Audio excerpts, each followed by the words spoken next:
This isn't even the weirdest thing you're going to see today. Is Myra the Magnificent, Rollercoaster Tycoon. Myra the Magnificent is a very interesting and unique take on the traditional spellslinger methods that a lot of Commander folk are used to playing.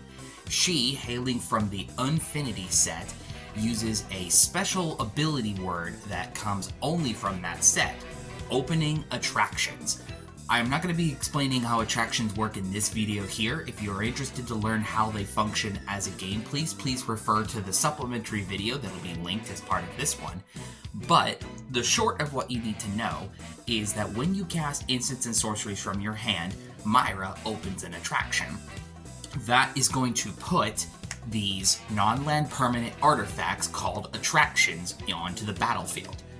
With these down in play, we start taking advantage of her second line of text that says X and tap, exile a target instant or sorcery card from your graveyard with mana value X, put a midway counter on an attraction you control that doesn't have it, and when you visit that attraction, you make a copy of the exiled instant and sorcery. The goal of a deck like this is going to be casting instants and sorceries from our hand, removing them from our graveyard with Myra, and attaching them to our attractions that we control to then be able to get extra copies of those and create this whirlwind storm of value between what the attractions do and what the instants and sorceries do. Like most Spellslinger decks, the backbone consists of card draw, removal, and control pieces. So, we are using Careful Study, Expressive Iteration, Faithless Looting, Gitaxian Probe, Preordain, Ponder, Serum Visions, Brainstorm, Consider, Dig Through Time, Factor Fiction, Illusion of Choice, Opt, and Big Score as our means to draw cards. And once these are attached onto attractions and we cast them again off of our main phase, that's just extra free card advantage that we didn't have normally. We are also running a suite of counter magic to protect our board from things. An offer you can't refuse, counterspell, negate, pongify, slip out the back, and rewind. These help protect our board of permanents and Myra herself, as she's a very vital piece to this strategy.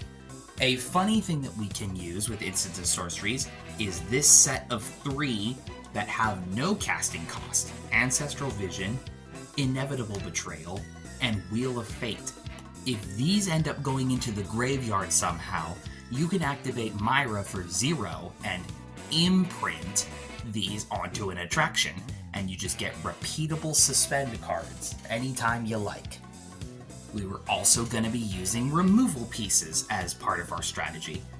Blasphemous Act, Galvanic Blast, Lightning Bolt, Chaos Warp, and some modal spells of Cathartic Pyre and Flame of Anor, as they can be removal if we need them to be, but then they also double as extra card draw spells if we get to cast them either from our hand or copy them off of attractions. The rest of the instants and sorceries in our deck are going to be big support pieces. Mana Geyser and Seething Song for some ritual-style mana acceleration. Rise and Shine as a means to turn our attractions into creatures if need be. Solve the Equation just as a tutor to find anything we need in a pinch. Disrupt Decorum also as sort of like a protect our board from big heavy swings.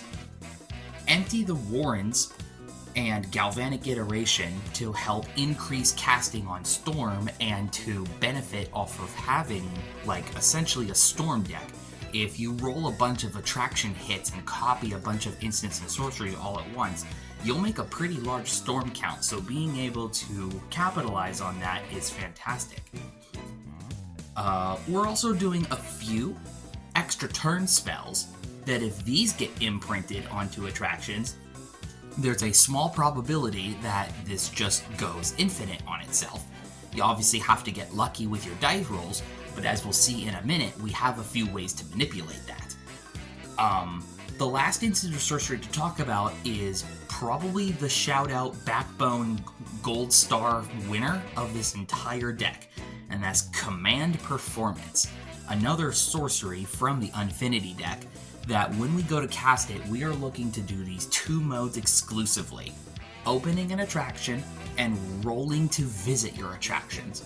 If you have this imprinted onto one of the attractions and it fires off of this, you get to choose the mode to open another attraction and re-roll to visit those attractions, which then has a likelihood to hit this again, copying itself again, and anything else you have hit that turn. This is one of the fundamental backbones of the entire deck. Spell slinging is obviously only as good as the support creatures that we have in it. So, like a bunch of other traditional spell slingers, you're going to have your suite of pingers that all care about if you've cast either an instant or sorcery, or in the case of some of these other ones, they say non-creature spell. All of these that deal direct damage to our opponents while we're casting our spells either off of attractions or from our hands is going to be how we burn out our opponents from the game. We're also running the suite of creatures that, as we cast instants and sorceries, create us tokens. These are also going to be a fundamental piece of how we win the game, either through the burn damage or through token damage, and just generating tons of extra value as we cast our instants and sorceries. The last bit of creatures we have in here are just general support and helping our strategy as what the attractions and exiling from our graveyard cares about. So Dragon's Rage Channeler to help us surveil instants and sorcery to the graveyard. Stormkiln Artist and Archmage Emeritus off of Magecraft, helping make both treasures and extra cards respectively. Galazeth Prismari is a very interesting include here as well. Attractions being artifacts on the battlefield can be used for its ability to tap to create mana usable for instants and sorceries. Very important. Monitor, and Pixie Guide are going to allow us chances at extra rolls of the D6 as we roll to visit our attractions, giving us higher chances to hit our instants and sorceries that are imprinted to them.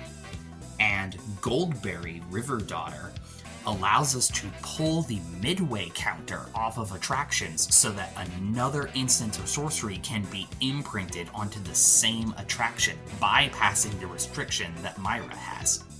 To close out the deck, we have a suite of utility pieces of artifacts, enchantments, and other goodies of the such. Swiftfoot Boots, as you would expect, because we need Myra. Sorcerer class, because this deals with instants and sorceries and is very helpful in turning some of those tokens into more mana that we can use for the bigger instants and sorceries. Trail of Evidence to create more artifacts as we cast spells. Thousand Year Storm, since we're doing a storm style deck, anything else that we cast off of our attractions is just going to exponentially pile higher and higher. Levitating Statue can just start getting tons of extra counters and can be animated into a big flying body as we're casting spells.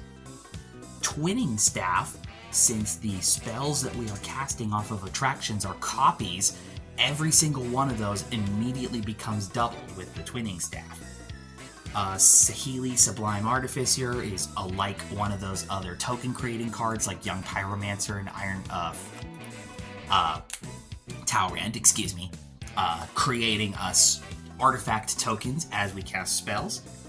And Invasion of Segovia, which puts us a few bodies into play, and then on the backside allows us to have all of these tokens that we're creating be used for Convoke to cast our spells. Rounding out then is just our Artifact Acceleration package to help flesh out the mana that we need to be able to cast all these spells, while also being additional artifacts that can then play into some of these other artifact sub-themes that are throughout the deck. So with a little bit of setup and a tiny bit of luck, this Carnival of Fun can be a spectacular different take on Spellslinger if you're interested to try something wacky, fun, and entertaining to do with artifacts, instants and sorceries, or just general purpose spell slinging, burn, or any of that fun stuff. Myra the Magnificent is a spectacular alternative choice to the traditional spell slinger. I hope very much you've enjoyed this deck tech video. Again, if you are interested to learn a bit more about how attractions play, please refer to the follow-up video that I will have posted alongside this one. And thank you very much for watching this deck tech. If you like this and anything else that we do with the channel, please be sure to follow us on our Discord and here on YouTube. Thank you very much, and catch out next time. This isn't even the weirdest thing you're going to see today. Oh, backwards! Darn it!